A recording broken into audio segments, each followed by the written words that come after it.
ne nañ ko xamal ne la nga xam ne moom la jàppoon muy xiifal ba dakkal na ko bañ ko waxee sëriñ bitim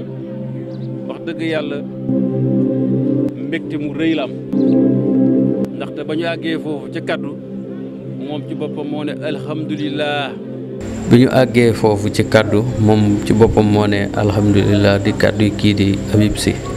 ñu ñëwoon ci sëñ Mountakha doon ko siyaare waaye di ko yëgal Sonko bàyyi na xiifal bi mu doon def grève de la faim bi maanaam bàyyi na ko mu doon kàddu yu am solo ñu bokk ko teewlu. ñaan ak délégation bu mag bii ngeen gis muy délégation Yewwi Askan Wi bi ñu ñëwee gannaaw bañ ko sante ci taxawaayam ci réew mi ndax ni ma ko waxee taxawaayam ci yoon wi sëriñ bi lépp lu yëngatu ci réew mi muy jàmm mi ngi ci mi ngi def camtulaay kàttanam di ko def ci jumaa ji di ko def ci daara pour yokk xam-xam xale yi di ko def ci paj mi di ko def ci ndox mi di ko def ci tali yi te képp koo xam ne da nga am loraanga ci réew mi moo xam foo mën a bokk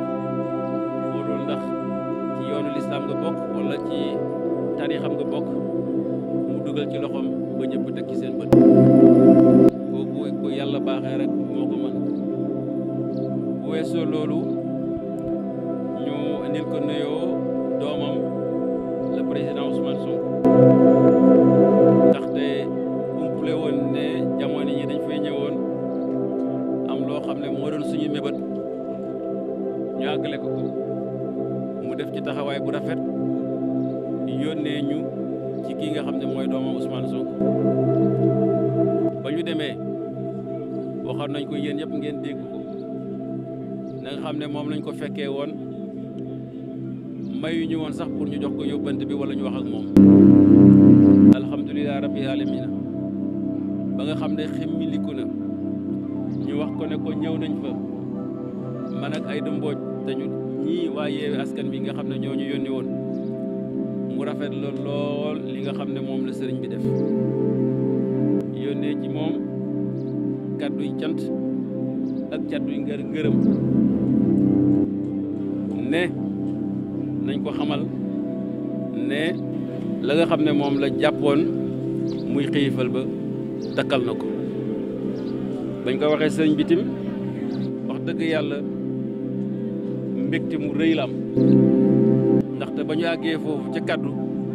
moom ci boppam moo ne alhamdulilah ndaxte ba mu ñuy yónni ñu woon ci affaire politique diggante jullit ak mbokk jullitam la ñu yónnee woon moo tax tey jii biñ ko waxee mbégte mu rëy la am jox nañu ay kaddu nag ci taxawaayam ci réew mi ak yeneen jéego yoo xam ne war na ko ca def incha allah ci kattanu yàlla suñu borom subhanahu wa taala ci barke yonent bi ci barke suñu maam Cheikhul Khadim loolu daal ci gàttal mooy li nga xam ne waxtaan nañ ko ak sëriñ bi di dolli sant di dolli gërëm di ñaan màggal gi yàlla nañ ci dugg ak jàmm génn ci ak jàmm lépp lu fi ngëreel ak xéewal ak wërsëg yàlla ko yàlla wasaare ci Sénégal yàlla saxal jàmm ci Sénégal. jërëjëf sëñ Habib Sy kàddu yi am na solo macha allah dafay mel ni kon sa yéenent àgg na waaw li ëpp ci Sénégalais yi nag dinañ wax alhamdulilah waaye it dinañ ci teg ne ñi ko téye teg ko loxo ñu teggi loxo bi nag te xam ne lu nekk dafa amub yemuwaay te am na ci yoo xamante ne bii nag moom dafa ëpp waaw te mën nañ koo àndaaleeg màggal gi rek bu ko defee lépp daal di woyof bu ko defee Sénégal jëm kanam kenn ku ci nekk la nga bëgg a defi nga dem defi ko te kenn bañ laa yàqal vidéo bi dañ koy yemale foofu ba jëmmi jamono